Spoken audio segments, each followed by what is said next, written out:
There's a bigger dream waiting for you, just waiting for you to step into it. Everything you try to do is already done. So when I figured that out, what I'm putting out is what's coming back. Let me get real clear about what it is I'm putting out. Real clear. So I read a book about 1989 called Seed of the Soul. And in that book, Gary Zukav talked about the laws of karma, of the laws of cause and effect, the third law of motion. And in that book, he talked about how your intention is always one with the law. Meaning, before you even think about a thing, you have an intention for the thing. And that the intention is going to determine the outcome. That's why the same people can go to the same church service and somebody walk down the aisle just to be seen to put some money in the church, and somebody else who just goes and just has a little bit to offer. The intention with which you give, the intention with which you serve determines the outcome. So when I figured that out, I went, whoa, I changed everything I did on my show. I called in the producers and I said, from this day forward, I will no longer be speaking to the KKK. I will no longer be speaking to people who are fighting each other in a way that it is damaging to the character of myself and other people who watch. From this day forward, I am only going to do intentional television. So it is my intention to fulfill the dream of the Creator. It is my intention to live to the highest calling and be pressed to the mark of the highest calling that I have come to do. And when you can ask the Creator, ask that which made you you, what is your dream for me? I guarantee you, instead of you trying to define the dream, what is your dream for me? If you're able to lean into the dream that the universe and all the forces of light and love and power and grace by all the names that we call God has for you, nobody can touch you. Every single day, I would have a pre-show meeting and have the producers come in and state to me, what is your intention? How do we want to use whoever is on this show, whatever is happening on this show, to serve the audience in a way that fulfills the mission of uplifting, enlightening, encouraging, as well as entertaining. And if it doesn't do that, then I can't do it. There's a bigger dream waiting for you, just waiting for you to step into it. To step into it. Your life is big. Your life is huge. And we spend so much time wanting to be in somebody else's life. And you don't get honored.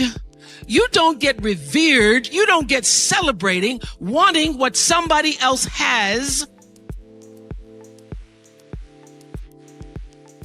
because that which created you, divine intelligence that dreamed you from before your ancestors ever knew they would become your ancestors, that which dreamed the seed of you, wants you to know how special, how wondrous, how mysterious, how complex, how glorious, how phenomenal you are. And you get no credit messing in somebody else's territory or trying to have power over something you have no control. Another one of my favorite teachings is The Wizard of Oz. When the Wicked Witch of the West says, go away from here because you don't have any power here, you have no power in any territory other than your own. Oh, but you are the master of that.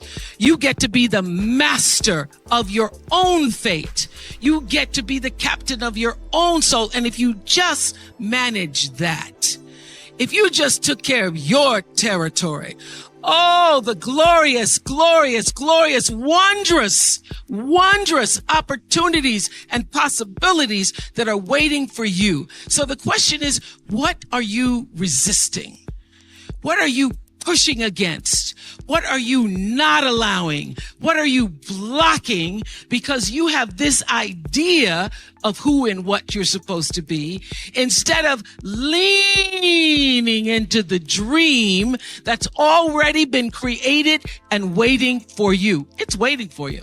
And the second, it's an instant thing. It's a shift in the way you see yourself and the power from which you have come.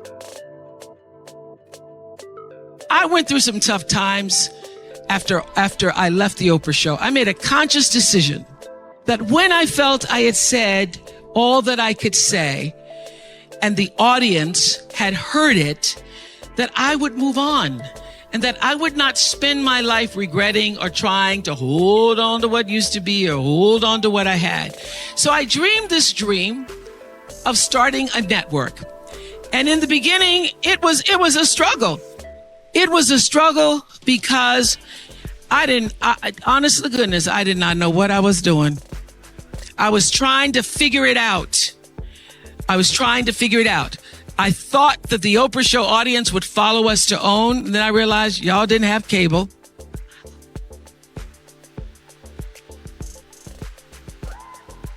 And if you had cable, you did not have the OWN package.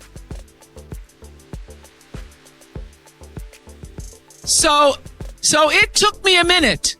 And unlike most people who you get to have your mistakes in private, some don't go right in your life. You get to sulk about it in private. If I make a mistake, it's on the CNN crawl or the CNN news. So when I was in the climb and there were so many wonderful owners, I see Churl Action Jackson here. There were so many wonderful owners, people who said, oh, we're going to stand with you. We're going to stand by you. Thank you, Roland Martin. There were so many people who said, listen, we believe that this can happen. So I dreamed the dream along with Tyler Perry, who was my friend, who came to me and said, Tyler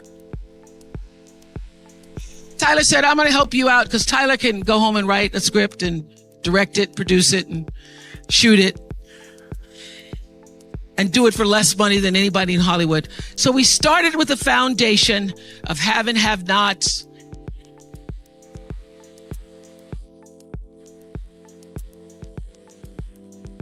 If loving you is wrong,